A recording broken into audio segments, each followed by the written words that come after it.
Good morning. Today we will see the first chapter in chemistry, and the name of the chapter is Some Basic Concepts in Chemistry. First, let us discuss the term matter.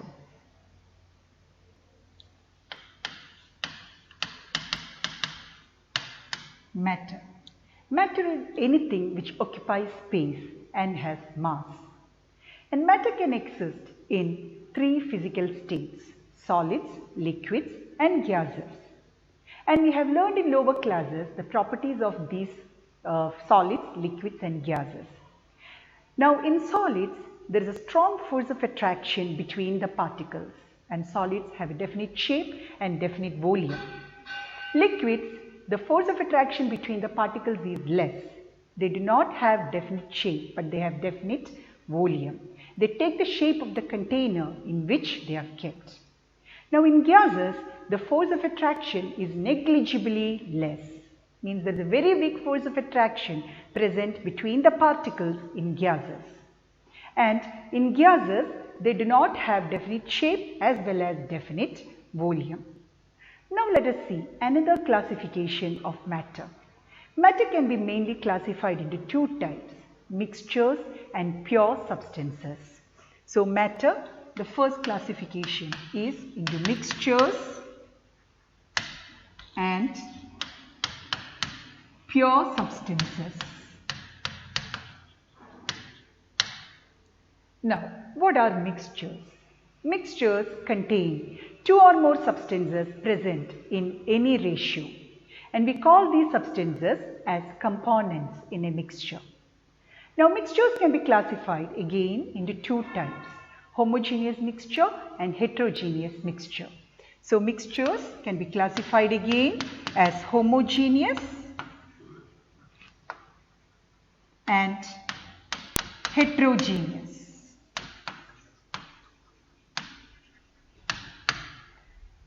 Now, what do you mean by homogeneous mixture? Homogeneous mixture, in homogeneous mixture, the components mix well and they have uniform composition throughout the mixture. For example, sugar solution is a homogeneous mixture because in sugar solution the components, that is the sugar, is completely dissolved in water and the composition is same, means from anywhere you taste sugar solution it will taste sweet. So the composition is also same throughout the mixture. And another example for a homogeneous mixture is air. Now what do you mean by heterogeneous mixture? In heterogeneous mixture, the components do not completely mix with each other and the composition is also not uniform throughout. For example, sugar and salt, mixture of sugar and salt is a heterogeneous mixture, or mixture of pulses along with some dirt like stone is a heterogeneous mixture. Now, the mixtures can be separated by normal physical methods like hand picking, crystallization, distillation, etc. Now, what do you mean by pure substances? Pure substances. Pure substances contain components in a fixed ratio. That is, their composition is fixed. Now, example for pure substance is copper, gold, silver, then glucose. Glucose, we know that the molecular formula of glucose is C6H12O6. And glucose always has a fixed composition, that is, it has 6 atoms of carbon, 12 atoms of hydrogen and 6 atoms of oxygen. So the composition is fixed, or they have a fixed ratio, that is carbon is to hydrogen is to oxygen. Ratio is also fixed, that is 6 is to 12 is to 6, that is 1 is to 2 is to 1. So they are pure substances. So pure substances have a fixed ratio of components, or they have a fixed composition. Now we can classify pure substances into two types: elements and compounds. So pure substances are classified into two types: elements, and the second classification is compounds.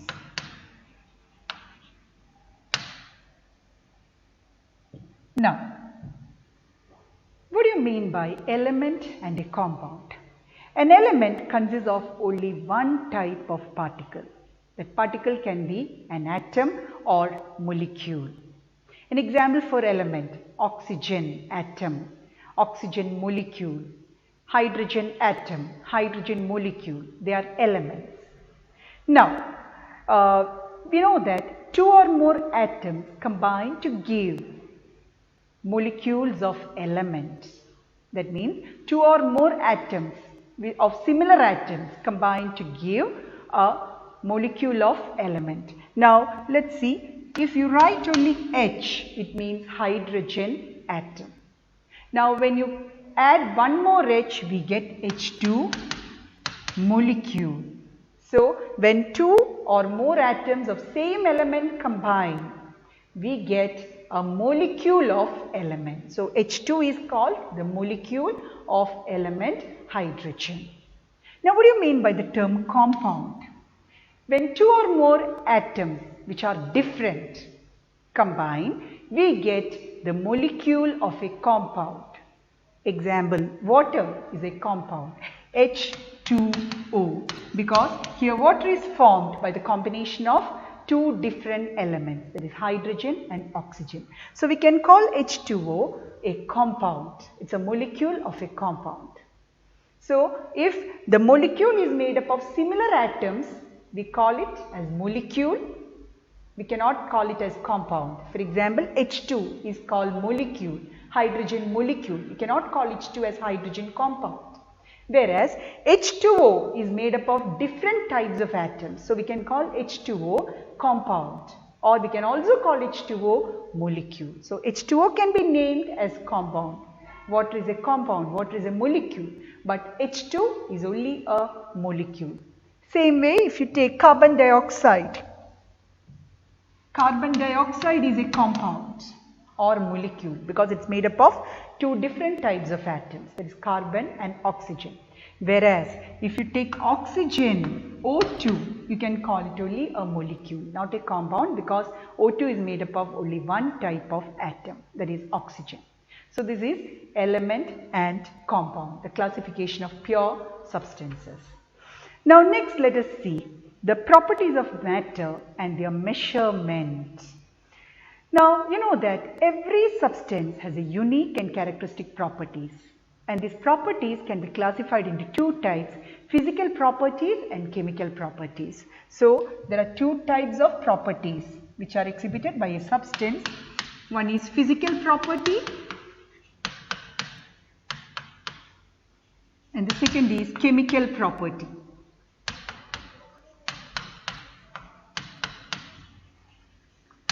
Now, what do you mean by a physical property?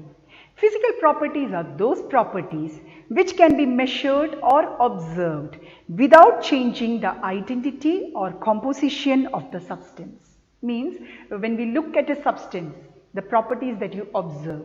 Now, example for physical properties are order, then color, then melting point, boiling point, density, all these are physical properties.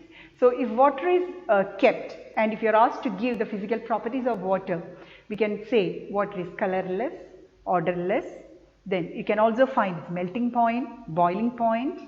So, these are the physical properties, means we need not do any chemical reactions to study the physical properties.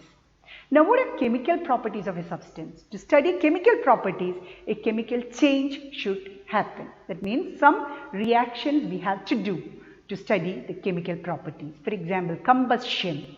Combustion means heating in the presence of air is a chemical property. Acidity, basicity, all these are chemical properties. Now, these properties can be measured with the help of units. And we have international system of units. International system of units, or it is also called SI system of units, from which we get to know about the units of different properties. And there are 7 base SI units, and these are the 7 base physical quantities and their units. Now, the base physical quantities. In the second column, we have symbol of that quantity. Third column, we have the name of SI unit, and fourth column, we have the symbol for SI unit. Now, let's see which are the 7 base units or physical quantities. The first one is length, and the symbol for length is small l. Name of SI unit of length is meter, denoted by small m. The second physical quantity is mass, denoted by small m. The SI unit is kilogram, denoted by kg.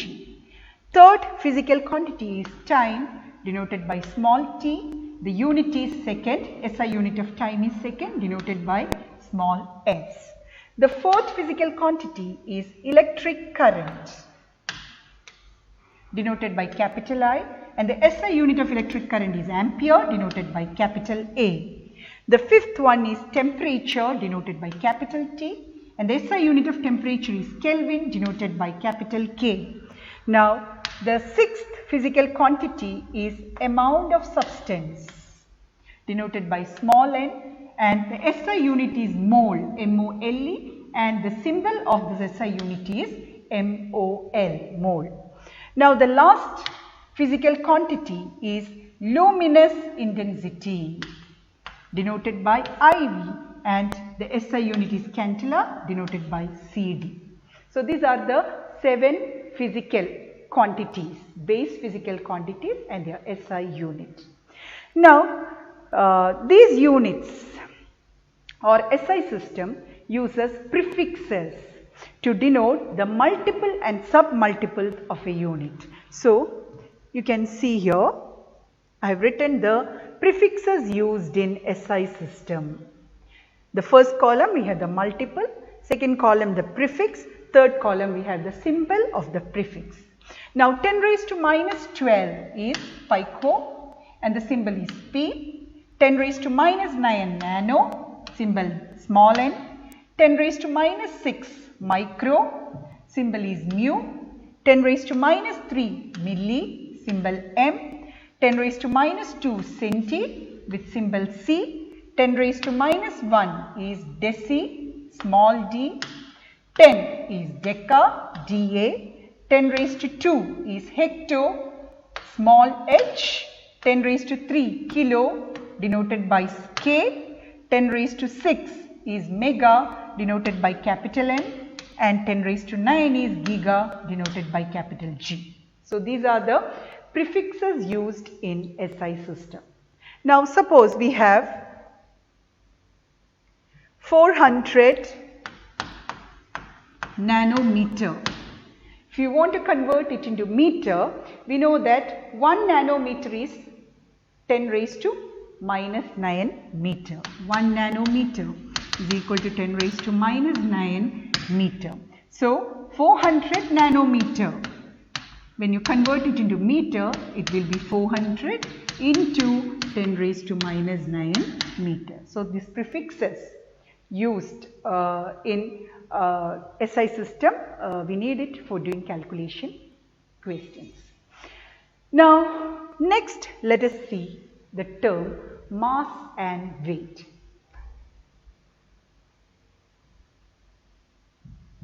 Mass and weight. Now, what do you mean by the term mass and weight? Mass of a substance is the amount of matter present in it, while weight is the force exerted by gravity on that object. And mass remains constant, whereas weight may vary because the gravity may also change. Now, the SI unit of mass is kilogram. Now, the next term is volume. Now, we know that the SI unit of volume is meter cube.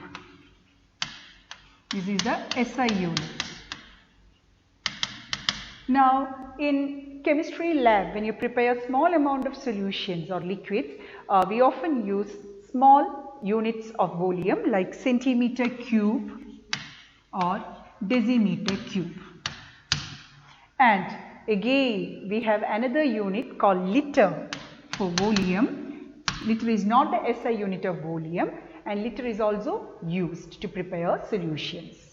And you know that 1 liter is equal to 1000 milliliter, and also 1000 centimeter cube is equal to 1 decimeter cube.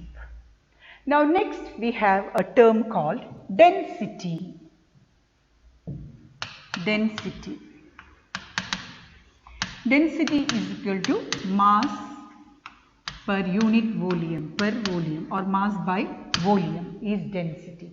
And you know the SI unit of mass is kilogram, SI unit of volume is meter cube. So we have the SI unit of density as kilogram per meter cube.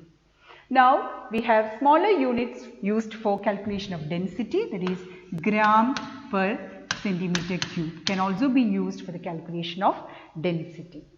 Now next, temperature.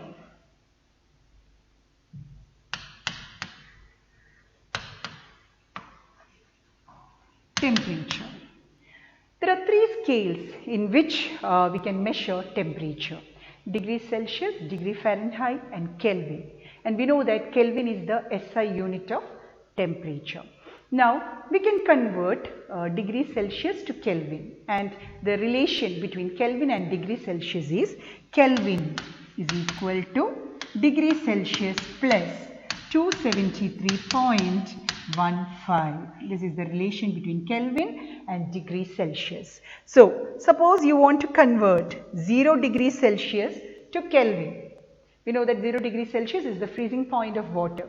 So if you want to convert 0 degree Celsius to Kelvin, then 0 degree Celsius Kelvin is equal to 0 degree Celsius plus 273.15, which is equal to 273.15 Kelvin. So we can say the freezing point of water in Kelvin scale is 273.15 Kelvin. Same way, if you are asked to write the boiling point of water in Kelvin scale, we know in degrees Celsius the boiling point of water is 100 degrees Celsius. So in Kelvin scale, how will you convert 100 degrees Celsius? Will be equal to 100 plus 273.15, which is equal to 373.15 Kelvin. So 373.15 Kelvin is the boiling point of water. So that is temperature. Now next we are going to see very important laws in chemistry. They are called the laws of chemical combination. So next we are going to discuss the laws of chemical combination.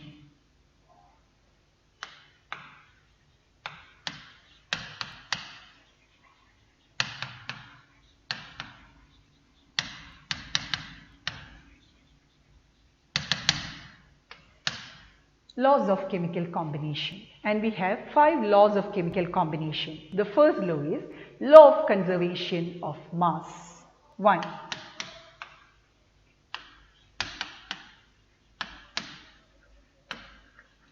Law of conservation of mass. Now the statement of the law is mass can neither be created nor destroyed. That is, total mass of reactants will be equal to total mass of products.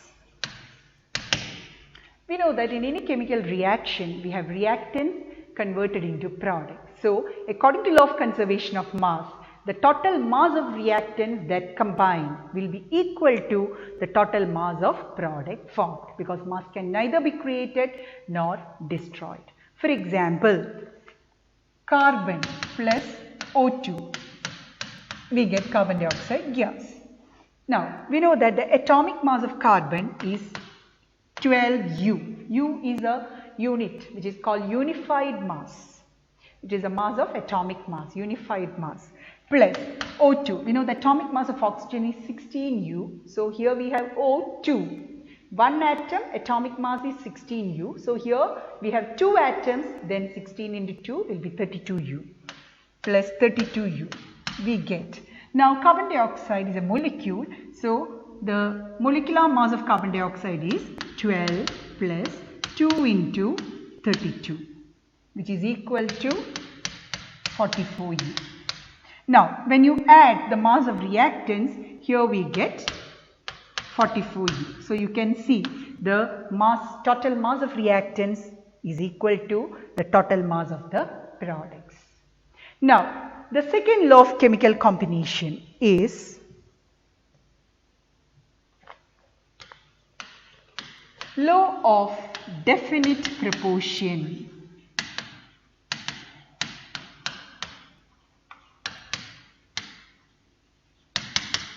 Law of definite proportion. Now the statement of the law is as follows. A given compound always contain exactly the same proportion of elements by weight. A given compound always contain exactly the same proportion of elements by weight. For example, we know that water can be obtained from different sources like lake, river, pond, etc. But from any source you take water, it always contains hydrogen and oxygen in the ratio. We know that the formula of water is H2O. So hydrogen and oxygen in the ratio 2:16 by weight. Or when you write in symbol ratio, 1:8 by weight. So this is the law of definite proportion. That is, a given compound H2O always contain exactly the same proportion of elements by weight. Now another example, let's take carbon dioxide. There are different sources from which we can get carbon dioxide. From anywhere you take carbon dioxide always contain carbon and oxygen in the ratio. We know that the formula of carbon dioxide is CO2. So carbon and oxygen in the ratio 12:32. 12 is the atomic mass of carbon and O is oxygen. Atomic mass is 16. 16 into 2, 32. Or 12:32 in symbol ratio 3:8 by weight. So this is law of definite proportion. That is, any compound or a given compound always contain exactly the same proportion of element by weight. Now the third law of chemical combination is law of multiple proportion. Number 3, law of multiple proportion.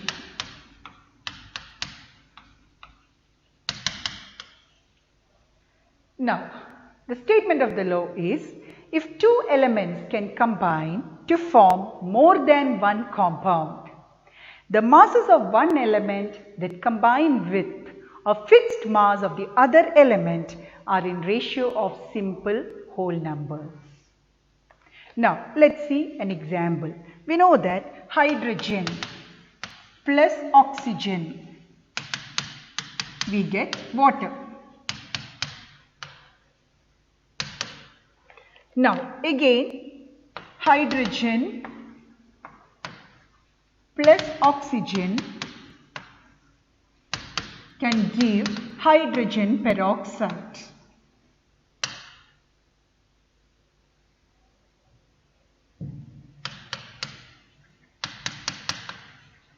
Now hydrogen and oxygen giving water, we know that the formula of water is H2O. So here we will take H2 plus O, giving H2O. Now you can see the mass of hydrogen taken here is 2 gram because it is atomic mass of hydrogen atom is 1. So here we have H2, so 2 gram, 1 into 2. Now oxygen is 16 gram taken and water formed is 18 gram, that is 2 plus 16, 18 gram. Now hydrogen plus oxygen giving hydrogen peroxide, and you know the formula of hydrogen peroxide is H2O2. So here hydrogen is H2 and oxygen is O2.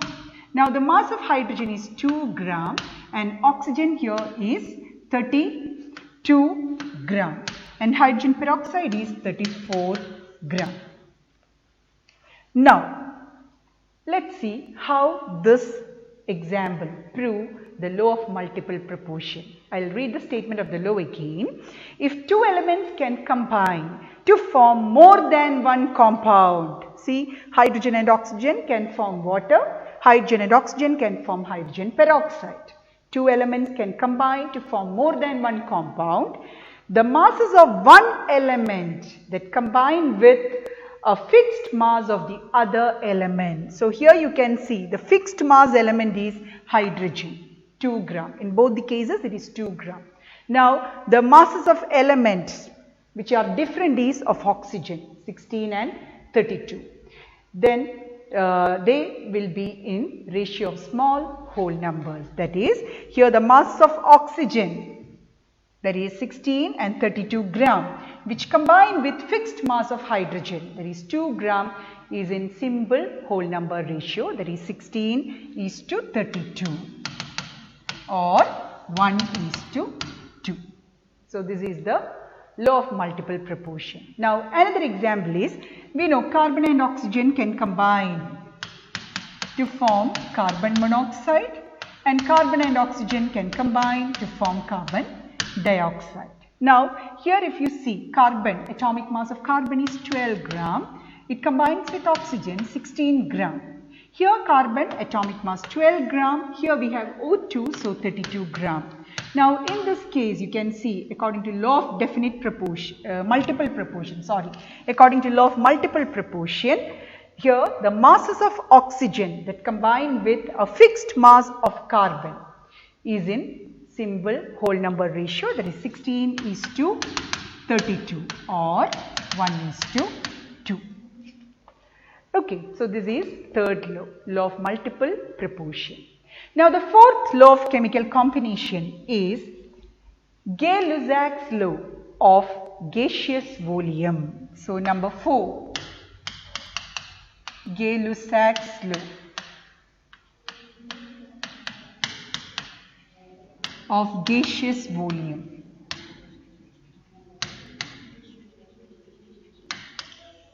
This is number 4. Now let's see the statement of Gay-Lussac's law. When gases combine or are produced in a chemical reaction, they do so in a simple ratio by volume, provided all gases are at same temperature and pressure. For example, let's see the formation of water vapor, steam, 2H2 plus O2. Now all these are in gaseous state, and the physical states are written inside bracket under each symbol gives 2H2O, and 2H2O is in gaseous state. Now the law is when gases combine or are produced in a chemical reaction, they do so in a simple ratio by volume. Here you can see. Now you can see here the numbers written before the symbol, that is on left hand side of the formula. Here we have 2, here nothing is written, it means 1, and here we have 2. They are called stoichiometric coefficients. Stoichiometric coefficients. Now there are a lot of information that we get by looking at the stoichiometric coefficients, which we will discuss later. Now one information is, since all these are gases, we can write what volume of hydrogen has reacted with what volume of water to form what volume of water vapor. So for this we use the stoichiometric coefficient. So according to this equation we can say 2 volume of hydrogen combined with 1 volume of oxygen to give 2 volume of water vapor, steam. And up arrow shows in gaseous state. So the stoichiometric coefficients, with the help of that we set 2 volume of hydrogen combined with 1 volume of oxygen to give 2 volume of water vapor. So suppose we have 100 ml of hydrogen Then here we have only one volume of oxygen, so it will combine with 50 ml of oxygen to form 2 volume of water, means we get 100 ml of water. Or we can say the ratio of combining volume of hydrogen and oxygen is 2:1. This is Gay-Lussac's law of gaseous volume. That means hydrogen and oxygen combine in a simple ratio which is equal to 2:1. So when gases combine or are produced in a chemical reaction, they do so in a simple ratio by volume, provided all gases are at same temperature and pressure. Now the last law of chemical combination is Avogadro law. Avogadro law. That is number 5. Now the statement of Avogadro law is equal volume of gases at same temperature and pressure should contain equal number of molecules. For example, let's take the same example, that is 2H2 plus O2 giving 2H2O, all in gaseous state. Now you know that in this the volume of hydrogen and water is same, that is 2 volume of hydrogen will give 2 volume of H2O. Hydrogen gives 2 volume of H2O. So according to Avogadro law, equal volume of gases at same temperature and pressure will contain equal number of molecules. So since the volume of hydrogen and water is same, we can say this hydrogen and water contain same number of molecules. That is, again, another information that you get from stoichiometric coefficient is to find the number of molecules. So we can say 2 molecules of hydrogen give 2 molecules of water vapor or steam. Okay, so this is Avogadro law, that is equal volume of gases at same temperature and pressure should contain equal number of molecules. Now here oxygen volume is only 1, so the number of molecules of oxygen is again 1, but equal volume is for hydrogen and water vapor. So we have 2 molecules of hydrogen which gives 2 molecules of water. Thus Avogadro law is satisfied. So these are the 5 important laws of chemical combinations. Now next let's see Dalton's atomic theory, which I have already learned in lower classes. Dalton's atomic theory. And here we have postulates to study. The postulates of Dalton's atomic theory. And I will read out the postulates. There are 4 postulates. The first is matter consists of indivisible particles called atoms. Second postulate, atoms of a given element have identical properties and identical mass, but atoms of different elements have different properties and different mass. Third, compounds are formed when atoms of different elements combine in a fixed ratio. And last, chemical reactions involve reorganization of atoms. They are neither created nor destroyed in a chemical reaction. So these are the 4 postulates of Dalton's atomic theory, which you have already learned in lower classes. So with this, we complete the 5 laws of chemical combinations and some basic things coming in chemistry or required in chemistry. Thank you.